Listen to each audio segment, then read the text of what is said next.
that have been... This just... I'm not against any of these, but I'm against them being in a... especially one that was based in a World War II era. It's just... it's very, very clear that Activision is trying way too hard to be politically correct for views.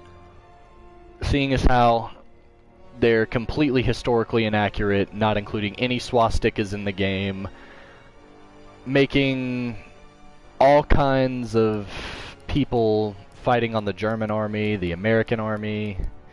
They've gone out of their way to make this game as non-historically accurate as they possibly can.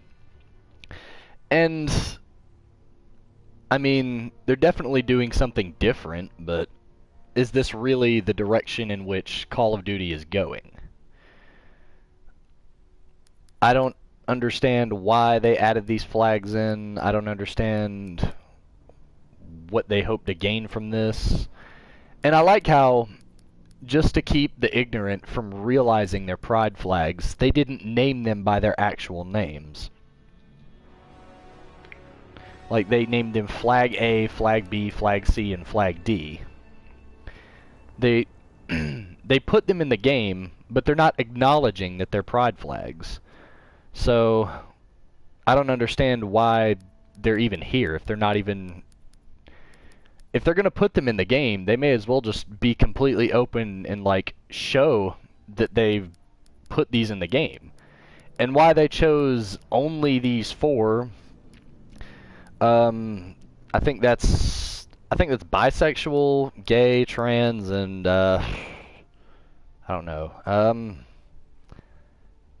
That's either asexual or pansexual, I don't remember, but it seems like a weird choice to me. Like, I can overlook them not adding swastikas in the game as long as they have the Iron Cross in the game, but I don't understand what their goal is here. Like, it just doesn't seem like they're... I don't know.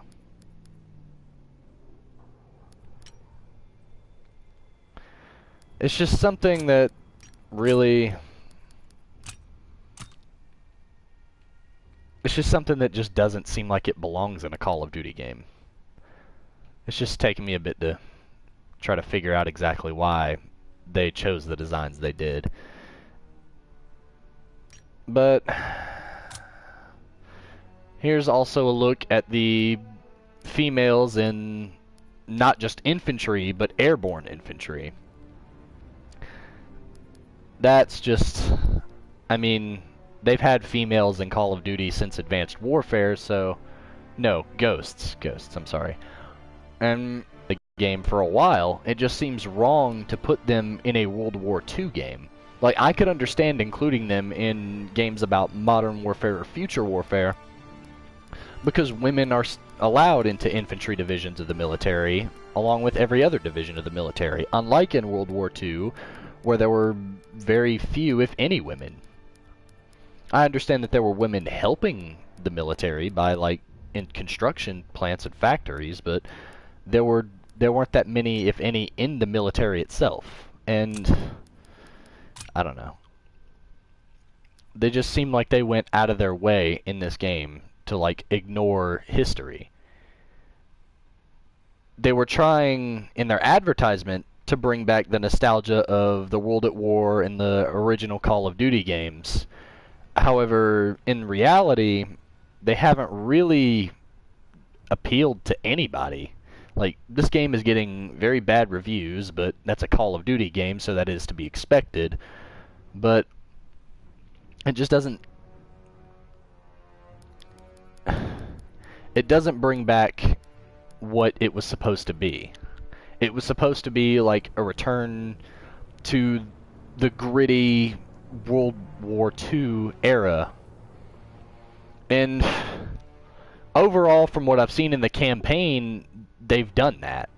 Minus removing swastikas out of the game so they're able to more cheaply produce it without having to censor it in certain countries. Which, I mean, that part is understandable enough because it's just less time and money they have to put into the game. So, I guess that's understandable, but it just doesn't seem like they cared about the accuracy of it anymore. That, and not only that, but these flags haven't existed for maybe... They haven't existed as long as World War II. As long ago as World War II. Granted, I think the gay pride flag was the first one, and it's been out for a while, but the other three are relatively new. But even at that, none of these were around during World War II, and I don't get why, if they're going to put flags in the game, why don't they put the country flags? If they're going to include this one, which obviously is an anti-racist flag, and I'm not against that. I'm not against any of these. But why they're in a video game simulating World War II and not claiming to be what they actually are, I don't know. It would have made more sense to include maybe the American flag, the German flag, the Russian flag, the French flag, British flag, you know, the flags of the countries that fought in the war, and not pride flags. It just doesn't make sense to me. But anyway, this is just a little rant. I'm sorry if it just doesn't... I'm sorry if my thoughts don't seem well put together. I'm kind of just doing this on the fly. I don't really do much on this channel anymore, so I'm trying to get something out. But, yeah, that's the end of this.